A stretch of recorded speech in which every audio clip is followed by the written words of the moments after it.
Marcus Thompson was the kind of teenager who thought the world owed him everything. At 17, he had grown up in a wealthy family where money solved most problems and respect was something he demanded rather than earned. His father owned several successful businesses, and Marcus never missed a chance to remind people about his family's status. On a bright Saturday morning in London, Marcus decided to visit Buckingham Palace with his friends. He had been bragging all week about his upcoming trip to England, telling everyone how he would show those boring British people how Americans really behaved.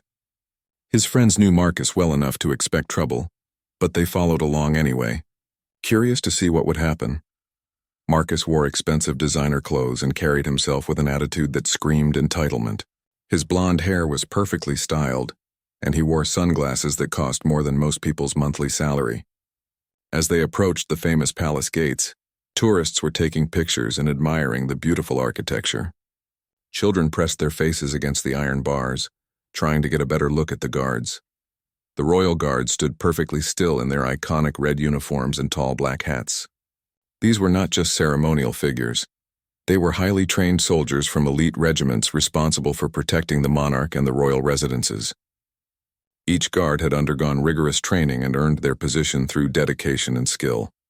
Marcus immediately noticed how the guards remained motionless despite the crowds around them. Tourists would try to make them laugh or react, but the guards maintained their professional composure. This discipline and control irritated Marcus, who was used to being the center of attention wherever he went. "Look at these guys," Marcus said loudly to his friends, pointing at the nearest guard. "They think they're so special standing there like statues. I bet they're just regular guys in fancy costumes." His voice carried across the area, and other tourists began to look in his direction. The guard Marcus was targeting was Sergeant James Mitchell, a 28-year-old veteran who had served multiple tours of duty before joining the Queen's Guard. He had earned numerous commendations for his service and took great pride in his role protecting the royal family. Standing at attention for hours required incredible mental and physical discipline, something Marcus clearly did not understand. Marcus's friends tried to quietly suggest they move along and continue their tour of London, but Marcus was just getting started. He had noticed that people were watching him, and his ego demanded a bigger performance. The attention fed his arrogance, and he began to plan something that would make him the star of everyone's photographs and videos. "Watch this," Marcus whispered to his friends with a smirk. "I'm going to show everyone how to really deal with these pretend soldiers." He pulled out his phone and handed it to one of his friends. "Make sure you record this. This is going to be epic." The morning sun cast long shadows across the palace courtyard as more tourists gathered around. Many families had traveled from far away to witness the famous changing of the guard ceremony, and the atmosphere was filled with excitement and respect for the tradition they were observing. Marcus stepped closer to Sergeant Mitchell, studying the guard's face for any sign of reaction. The sergeant's eyes remained fixed straight ahead, his expression unchanged. This only made Marcus more determined to break the guard's composure and prove his own superiority to the growing crowd of onlookers. Marcus began his performance by walking directly in front of Sergeant Mitchell, waving his hands dramatically. "Hello there, toy soldier," he called out in an exaggerated voice. "Can you hear me in there, or are you just a wax figure?" Several tourists nearby looked uncomfortable with Marcus's behavior, but he was too focused on getting a reaction to notice their disapproval. When the guard remained perfectly still, Marcus escalated his actions. He started making silly faces and ridiculous gestures, trying to break the sergeant's concentration. "Come on, man. Smile for the camera," Marcus shouted, pointing to his friend who was recording everything on his phone. "Don't you want to be famous on social media?" The crowd around them grew larger as Marcus's voice got louder and his behavior became more outrageous. Some tourists were laughing nervously, while others shook their heads in disapproval. Parents began pulling their children away from the scene, not wanting them to witness such disrespectful behavior. Marcus interpreted the crowd's attention as encouragement rather than concern. He had always been the class clown at school, and negative attention felt just as good as positive attention to him. His wealthy upbringing had taught him that he could do whatever he wanted without serious consequences. "I bet this guy makes minimum wage to stand here like a statue," Marcus announced to everyone within hearing distance. "What a waste of life. In America, we actually do important things with our time." His friends shifted uncomfortably, realizing that Marcus was going too far. But they knew from experience that trying to stop him would only make him more determined. Sergeant Mitchell had faced many challenges during his military career, but dealing with disrespectful tourists was part of his current duty. He had been trained to ignore distractions and maintain his position, regardless of what happened around him. However, Marcus was pushing boundaries that most visitors respected. The sergeant's military training had taught him patience and self-control, but it had also taught him when action was necessary. As a member of an elite regiment, he understood that his role was not just ceremonial. He was a real soldier with real responsibilities. The Royal Guards were authorized to take action when situations required it. Marcus decided to take his performance to the next level. He began walking around the guard in circles, commenting loudly about every detail of the uniform. "Look at this hat. It's so tall and fuzzy. I bet there's nothing but air underneath it." He reached out as if to touch the guard's bearskin hat, causing gasps from the crowd. "And this red jacket, is this supposed to be scary or something? You look like a Christmas decoration." Marcus continued his verbal assault, completely unaware that he was crossing lines that could have serious consequences. His friends tried to signal him to stop, but Marcus was too caught up in his performance to pay attention to them. The situation was being watched not just by tourists, but also by other members of the Royal Guard and palace security personnel. Video cameras around the palace grounds were recording everything, and radio communications were quietly being exchanged between security teams. Marcus had no idea that his behavior was being evaluated by professionals who took their jobs very seriously. He thought he was just having fun with a powerless guard who couldn't fight back. What he didn't understand was that respect for the monarchy and its representatives was not just a tradition, it was a matter of law. Marcus's behavior reached a new low when he decided to mock the guard's military service. "I bet you've never even been in a real fight," he shouted, puffing out his chest. "You probably joined the army because you couldn't get a real job. Standing here playing dress-up is probably the best thing you'll ever accomplish." The crowd around them had grown silent. Even tourists who didn't fully understand the significance of the Royal Guards could sense that Marcus had crossed a serious line. Several people started recording the scene with their phones, not because they found it entertaining, but because they sensed something important was about to happen. Sergeant Mitchell's jaw tightened almost imperceptibly. The insults about his military service struck a nerve that went beyond personal offense. He had lost friends in combat and had dedicated his life to serving his country. The idea that some spoiled teenager would mock that sacrifice was infuriating, but his training kept him in control. Marcus, emboldened by what he perceived as the guard's weakness, decided to deliver what he thought would be his finishing blow. "You know what? You're pathetic, standing here all day like a statue while real people live actual lives. I make more money in a week than you probably make in a year. My dad could buy this whole stupid palace if he wanted to." Marcus continued, his voice rising. "You're nothing but a servant in a costume, a dancing monkey for tourists to look at." He was now shouting directly into Sergeant Mitchell's face, close enough that his breath could be felt on the guard's cheek. The sergeant's fellow guards, positioned at other points around the palace, had been watching the situation develop. Through subtle eye movements and slight changes in posture, they had been communicating with each other using signals developed through years of training together. The situation was escalating beyond what could be ignored. Palace security officers in plain clothes had also been observing from various positions in the crowd. They had dealt with disruptive visitors before, but Marcus's level of disrespect and aggression was unusual. Radio messages were being quietly exchanged as they coordinated their response to the developing situation. Marcus was so focused on his performance that he failed to notice the subtle changes happening around him. He didn't see the security personnel moving into position, or notice that his behavior had created a circle of empty space around him as other tourists backed away. He was completely absorbed in his moment of perceived triumph over the silent guard. "What's wrong?"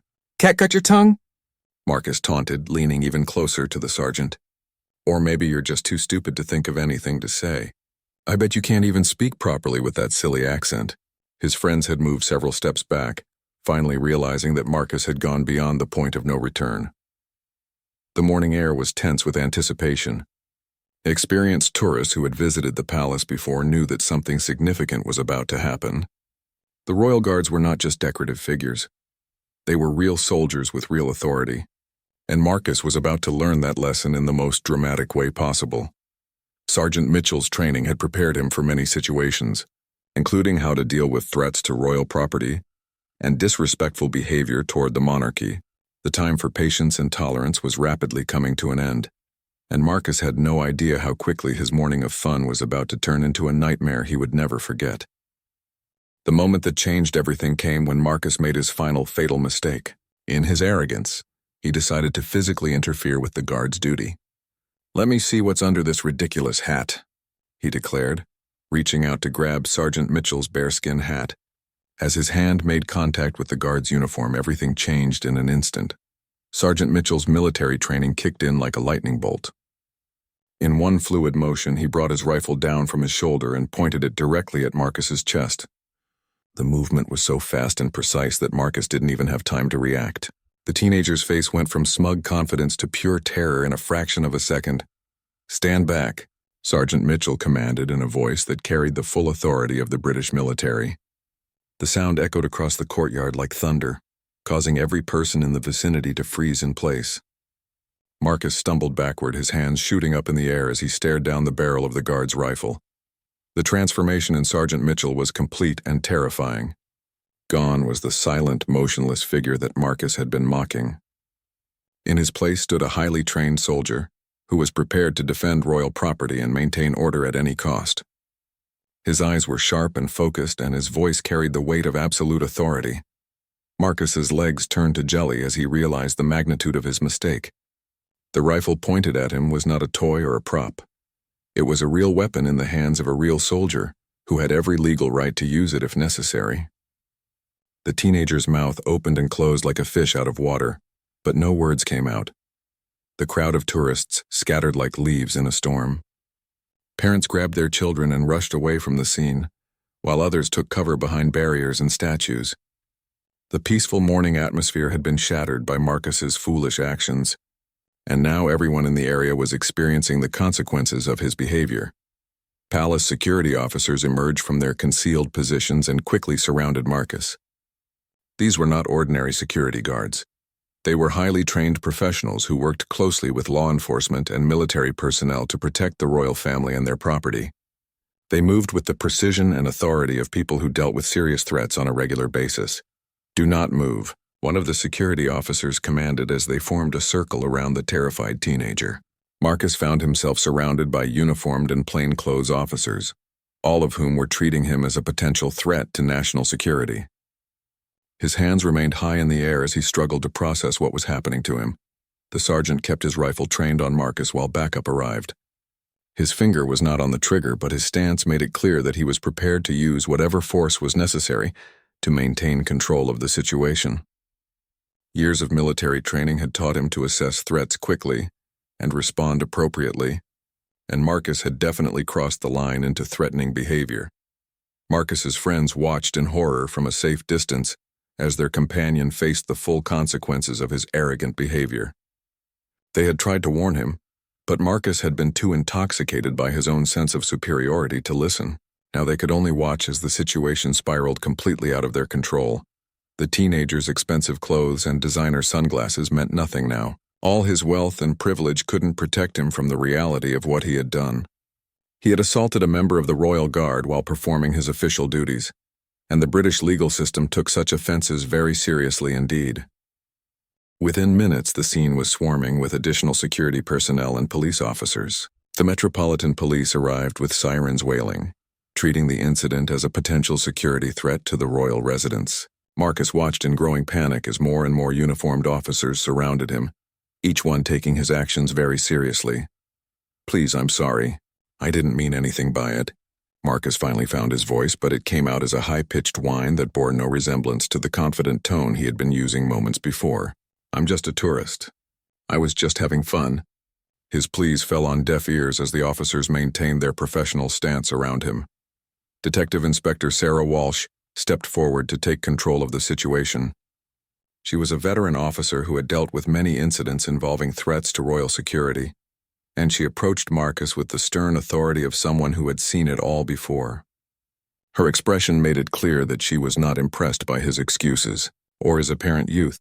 "You are under arrest on suspicion of assault on a member of the Royal Guard and threatening behavior near a royal residence," Detective Inspector Walsh announced in a crisp, clear voice.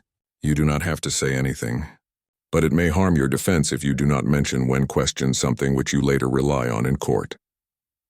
Marcus's face turned white as the reality of his situation hit him like a freight train. He had gone from being a cocky teenager showing off for his friends to a criminal suspect facing serious charges under British law. The words "under arrest" seemed to echo in his head as handcuffs were placed around his wrists.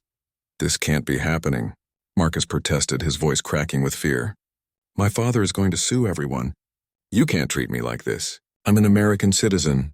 His desperate attempts to assert his status and privilege only served to demonstrate how completely he had misunderstood the situation he had created. The detective inspector remained unmoved by Marcus's protests. "Your nationality is irrelevant when you commit crimes on British soil," she explained calmly. "Assault on a member of the Royal Guard is a serious offense that carries significant penalties, regardless of where you come from or who your father might be." As Marcus was led away in handcuffs, his friends stood frozen in shock. They had witnessed their companion go from arrogant troublemaker to criminal defendant in a matter of minutes.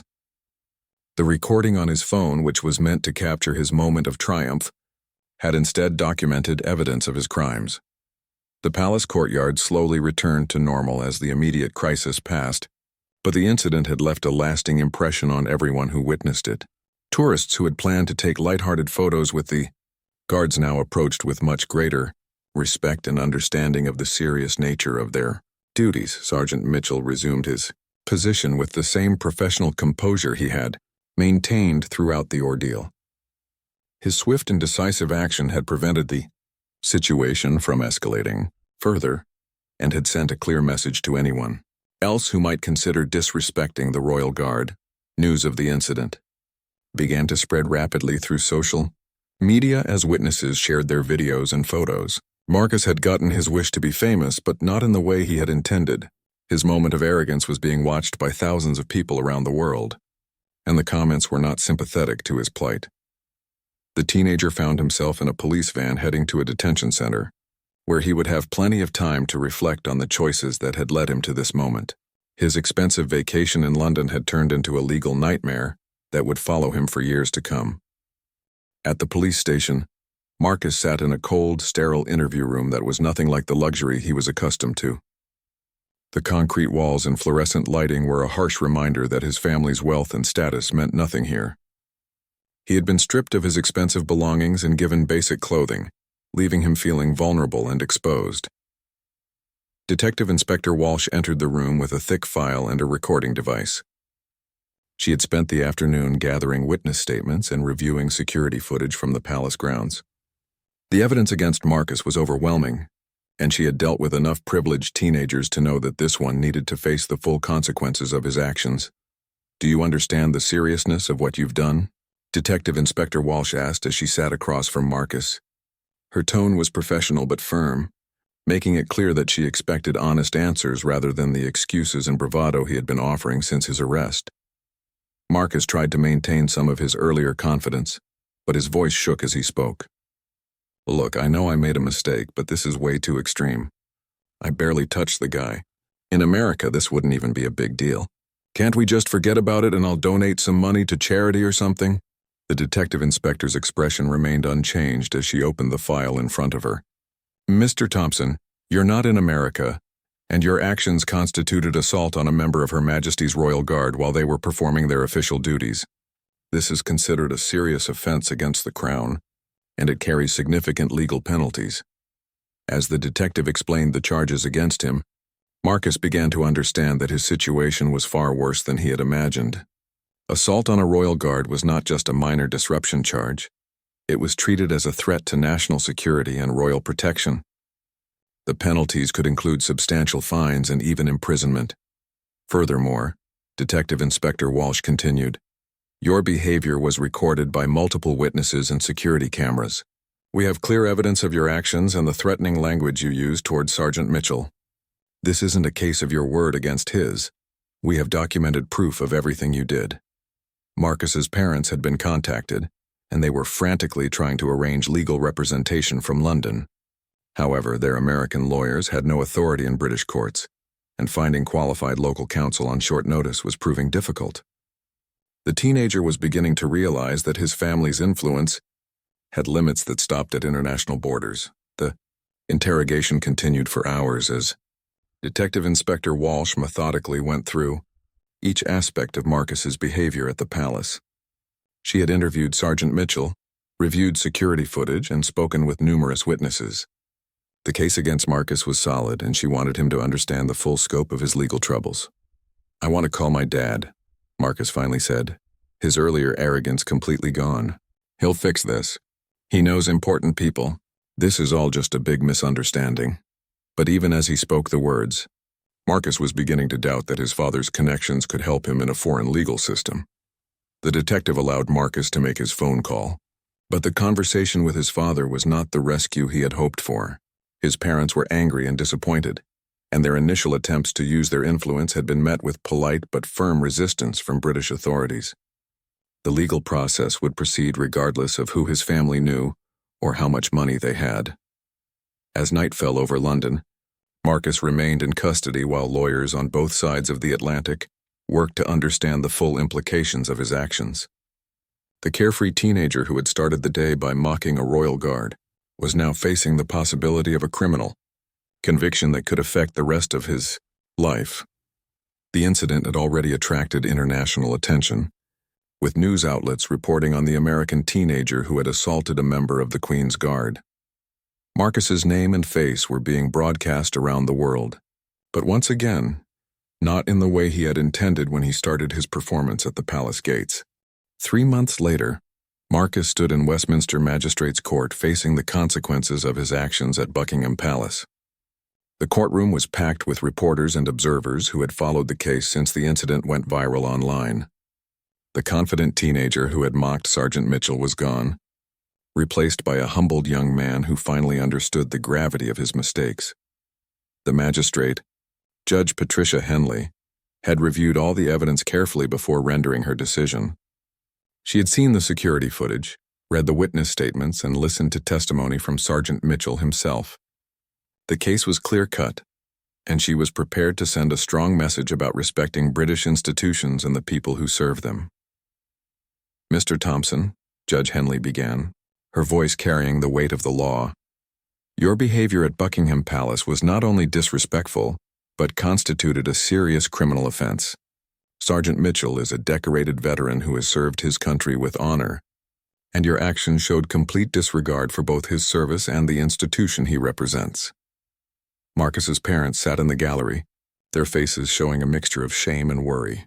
They had spent enormous amounts of money on legal fees and had flown to London multiple times during the proceedings. Their son's moment of arrogance had cost them far more than money.